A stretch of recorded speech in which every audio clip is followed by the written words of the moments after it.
Hello, Dr. MD and fellow classmates. My name is Lindsey Miller, and I am a graduate student at Walsh on track to become a clinical mental health counselor.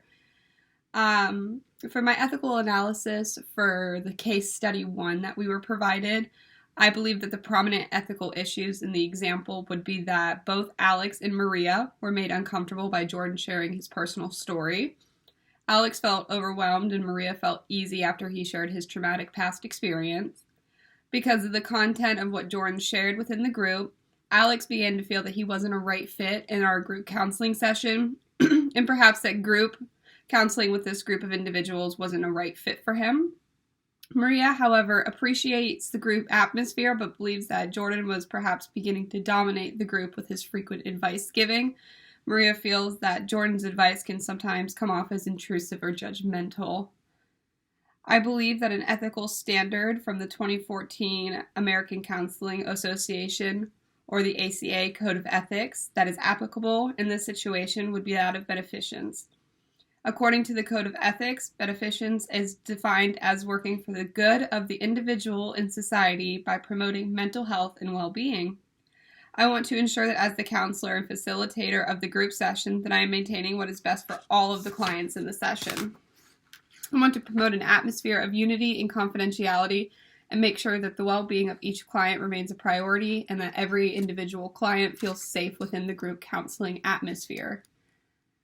I would address Alex's concerns about the group by engaging in a conversation with him, a one-on-one conversation, just the two of us, not with the entire group.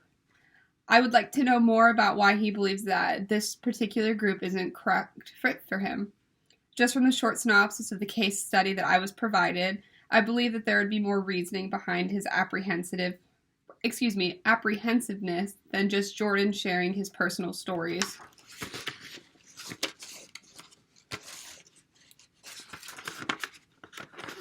Sorry, I have my little notes here and they're all stuck together. If it turns out that the only reason that Jordan was feeling apprehensive within the group setting was due to Jordan sharing his traumatic experiences from his past, I would just remind Alex that one of the main benefits of group counseling is to hear what others have gone through, what they have struggled with, and how they have overcame those particular struggles. These individuals are able to share honestly with one another about what they have experienced, how they got through it, and how they are doing now. I would encourage Alex to continue group counseling within this session and these individuals and see if he starts to change his opinion about it. I would hope that after just one session, he might have a not so rigid opinion, meaning that if he would continue to come to group and participate, that he would get used to it, he would start to see a benefit, and see that particularly that one traumatic share from Jordan isn't a recurring theme. It was just something that he shared for that particular day in group, and he isn't constantly bringing up themes that might be triggering to Alex. It's hard to judge a group based on only one session. I would remind Alex that he is able to leave the room and take a few moments to collect himself, and then he is welcome to come back and join the session after he has had some time to gather himself and his feelings. So if it does come to another session where Alex is feeling uncomfortable by a remark that Jordan or another group member made, I would remind him that he is able to step out of the room, he's able to take a breath, he's able to collect himself, and when he feels comfortable, he's able to re-enter and join the group again. Ethical guidelines that I found from the American Counseling Association that would help guide my ethical decision making with this case study would be in section 1B, ethical decision making, which states that when counselors are faced with an ethical dilemma, they use and document as appropriate an ethical decision making model that may include consultation, consideration of relevant ethical standards, principles and laws, generation of potential courses of action, deliberation of risk and benefits, and selection of an objective decision based on the circumstances and welfare of all involved.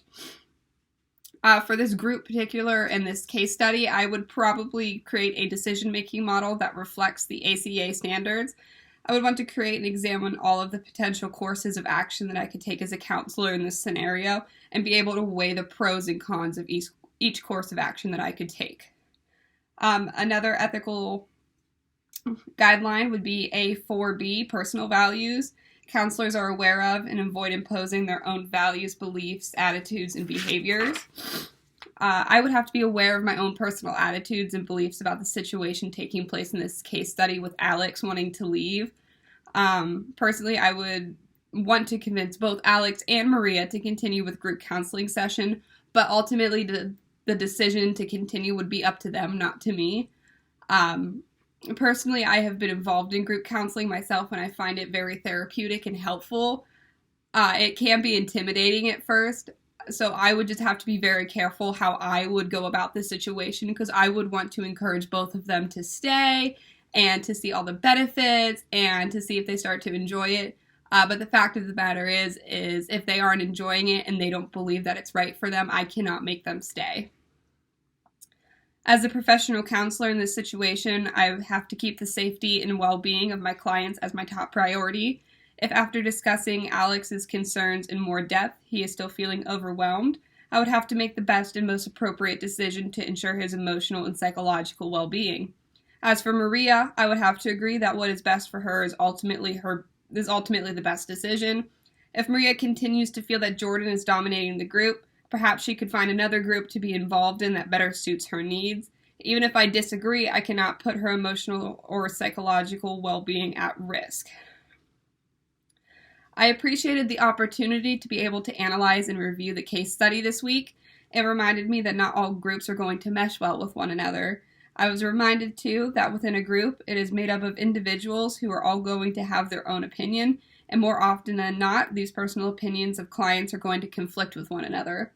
This example of a group counseling session may impact my future practice because it reinforced how important the code of ethics is for practicing counselors.